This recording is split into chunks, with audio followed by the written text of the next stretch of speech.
let's talk about how technology impacts your freight forwarding business right now. And obviously, there's a lot of changes coming our way when it comes to how we submit ocean carrier information to carriers, especially with recent changes on pricing with intra and so on and so forth. So, here's the things that I would kind of look out for in terms of technology this year. I think number one is I would double check really what kind of carrier integrations are required, and as well as what kind of integrations are required for trucking company and drayage companies. I think it could make your life a lot easier if you are integrated with all these carriers. And just submitting forms via email, I think, is not going to be working much longer, especially for the smaller freight forwarders. So make sure you have proper integration. We have an integration partner. If you need any help, feel free to reach out on that.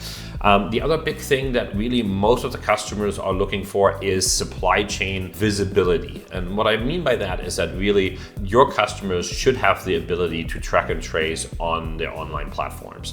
And I'm not saying go to maerskline.com and type in the container number. I'm really talking major milestone notifications. Our systems notifies us with a lot of these things, and I recommend that you have the same thing. The third big part that we do on the technology side, which I think is very important, that any irregular activity in terms of routing would be notified, and the customer will be notified on that. That was extremely helpful for us when all these routing changes were happening, and helped us a lot to be able to stay ahead of the curve, to be able to negotiate a lot of these things or not negotiate, but rather communicate a lot of these things to the customer. And I think that's a really, really big aspect where technology can actually help you.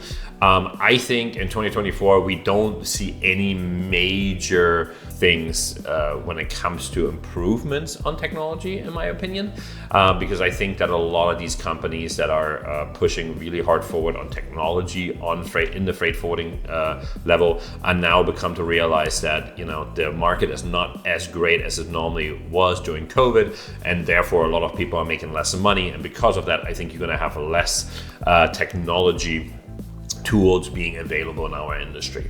So that's really the major key points or takeaways here. So if you have any questions or if you want to feel free to reach out, you know how to reach me. Thank you so much.